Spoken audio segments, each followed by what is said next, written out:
How does a party that has been in opposition for over 6 decades remain the central villain of the ruling party's political discourse?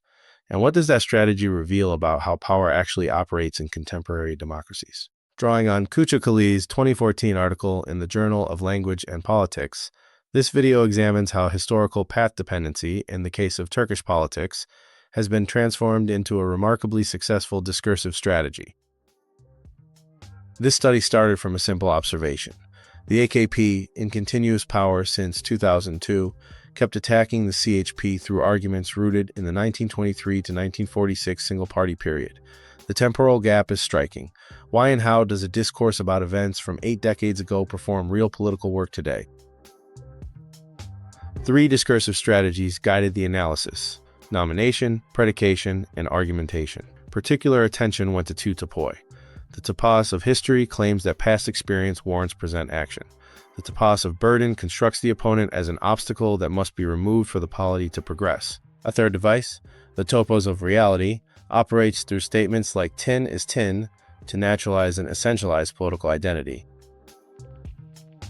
A representative example illustrates the mechanism. In a party group speech delivered in May 2010, the Prime Minister responded to the election of a new opposition leader with the metaphorical claim that tin is tin, and that the party's mentality cannot change. Here, the metaphor performs work beyond ornament. It transfers a physical property, the relative worthlessness of tin compared with gold, onto a political subject. When this metaphor is coupled with the warrant that history teaches the immutability of the opposition, the argument forecloses any recognition of actual political shift. The new leader does not get evaluated on present positions. The party gets locked into a past. This research contributed the concept of institutional ad hominem to discourse studies. Standard ad hominem operates between individuals.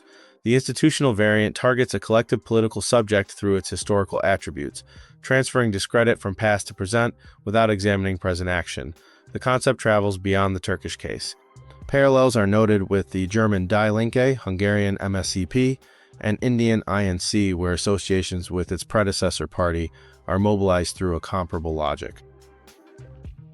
The political consequence of this strategy is double. Constant criticism of the opposition party redirects attention away from government policy. The ruling party then performs the discursive role of an opposition while actually holding power for almost a decade. This insulates policy choices, including the privatization program of the 2000s, from sustained scrutiny. The strategy is therefore not merely rhetorical. It enables a particular trajectory of neoliberal transformation by silencing the actor most likely to articulate counter-discourse. What the case ultimately shows is that path dependency is not only an institutional fact studied by political scientists, it can be discursively constructed, weaponized, and used to override evidence of change. The framework developed here travels beyond the Turkish case. It can be applied wherever a ruling party mobilizes the historic identity of its opponent against present political action. Productive sites for such analysis include Eastern Europe's post-1989 transitions, India's long engagement with single-party dominance legacies, and Argentina's recurring instrumentalization of Peronism.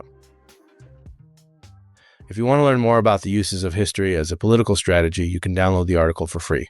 Thanks.